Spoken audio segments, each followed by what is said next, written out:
jean jacket. How's that sound? I picked between the three of you guys. You got it? Paul, I'm going to go back a few years and then I'm going to come up to the president, okay? When President Clinton was in office, he was told by everybody in the country not to sign NAFTA bill, okay? Say that again? Not to sign NAFTA. That's right. So he did it anyways. So they all said that after about 10 years, the country was going to start going downhill, which we had. We've lost tons of manufacturing in this area, tons of manufacturing in your area, tons of manufacturing all over the whole United States. Where did they go? Overseas. Why? Because the guy overseas would work for 3 cents an hour, the guy over here was asking $5 an hour. Okay, so that's good for big business. Now there's big business, and the only big businesses you see right now is Ford, General Motors, Toyota. But that money goes back to Japan and the other countries don't stay here. So now we get up to the president. Well, just a little bit before the president, you know, under Mr. George Bush's administration.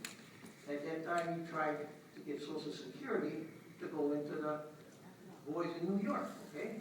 I'm backing up because it's coming up to your sequel. Okay, so that backfired on you.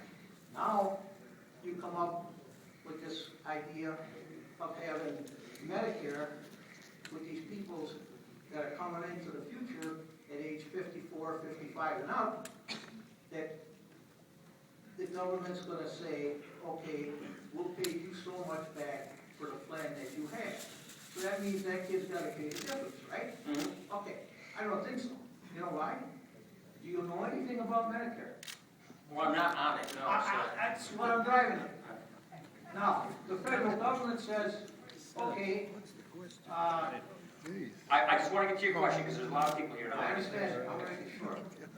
No, I think I know where you're going, but I just want to When get you're on to Medicare, like I am, I just had a very serious operation in December. Freighter spent out, well, they sent the bill for over $100,000 to the government to Medicare. I also have union insurance, okay? That situation turned out that the government paid Freighter like $18,000, and they paid my doctor, well, he sent in a bill for like $20,000, right, $3,000.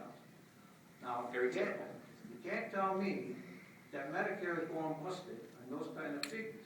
And if you can't come up with a plan where people that are working start making a plan out like they do Social Security so that when they do get to retire at age 65, if they've got a job to go to, that they have that in a bank to fall on. They don't have to take it out of the bank like they do Social Security to fight a war that was useless. Okay, let's stick with Medicare. We got a whole bunch of issues here. Okay. Medicare should have its own plan. Just like Social Security. And you'll never go broke on it because it's there. All right, so let me get into that. Here's the financial pressures on Medicare. We're doubling the amount of people using it. Healthcare costs are going up twice the rate of our economy is growing and inflation is growing. And people are living a lot longer. Whose fault is that? So whose fault is that? It's the insurance companies and the hospitals. Well, people are living longer because of medical technology. People are living longer because longevity is improving. That's a good thing. We got better So, food. okay, I listened to you, sir. I hear you. Here's the point. And you make a good point. You went to Freighter for your surgery, 100 grand, and they got 18 grand. Exactly. So Freighter's charging 100 grand for whatever it is. I'm not going to get into your I know. personal issues, but you get the surgery, they charge 100 grand, they get 18 from Medicare.